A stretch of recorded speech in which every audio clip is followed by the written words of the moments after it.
একসময় একটি সবুজ-শ্যামল জঙ্গলে ব্লসমুড নামে একটি ছোট্ট গ্রাম ছিল।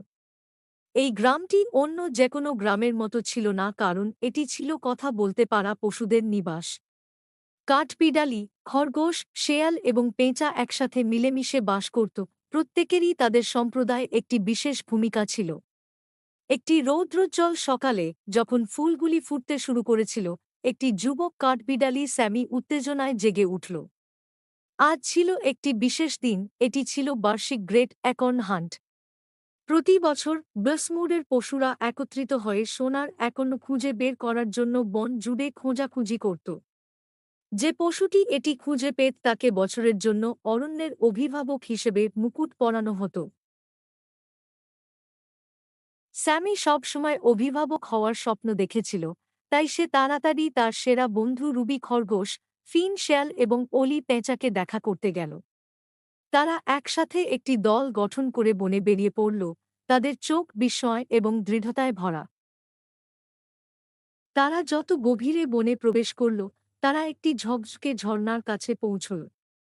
রুবি তার তীক্ষ্ণ নাক নিয়ে আশেপাশে শুঁকতে শুঁকতে বলল, আমি কিছু বিশেষ গন্ধ পাচ্ছি।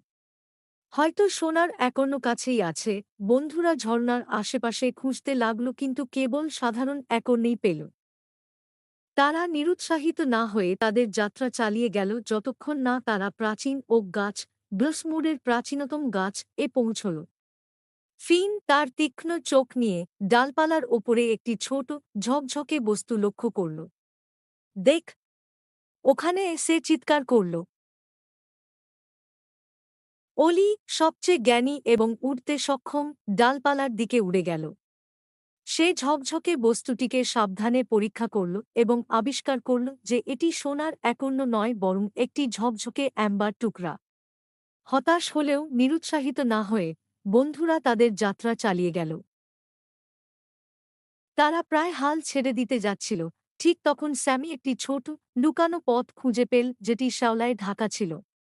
চলো এই পথটা চেষ্টা করি, সে প্রস্তাব করল। বন্ধুরা সেই পথটি অনুসরণ করল, যা তাদের সবচেয়ে সুন্দর ফুলে ভরা একটি গোপন বাগানে নিয়ে গেল। বাগানের কেন্দ্রস্থলে নরম পাপড়ির বিছানায় একটি সোনার অ্যাকর্ন পড়েছিল, জাদুময় আলোতে ঝলমল করছিল। স্যামি সোনার অ্যাকর্নটি আলতো করে তুলে নিল এবং বন যেন আনন্দে জীবন্ত হয়ে উঠল। গাছগুলি তাদের পাতা নেড়ে করতালি দিল এবং ফুলগুলি আনন্দে নাচল। বন্ধুরা ব্লসমুডে নায়ক হিসেবে ফিরে গেল এবং স্যামি অরণ্যের অভিভাবক হিসেবে মুকুট পরল। নতুন অভিভাবক হিসেবে স্যামি বন এবং এর বাসিন্দাদের রক্ষা করার প্রতিশ্রুতি দিল। সে এবং তার বন্ধুরা অভিযান চালিয়ে যেতে লাগল এবং ব্লসমুডকে সবার জন্য একটি জাদুময় এবং আশ্চর্যজনক জায়গা হিসাবে রাখতে একসাথে কাজ করল। এবং তাই স্যামি, রুবি, ফিন এবং অলি শিখেছিল যে বন্ধুত্ব, দৃঢ়তা এবং দলগত কাজ দিয়ে সবকিছুই সম্ভব। ব্লসমুডের পশুরা সুখে বসবাস করতে লাগল, জেনে যে তাদের বনটি ভালো হাতে আছে।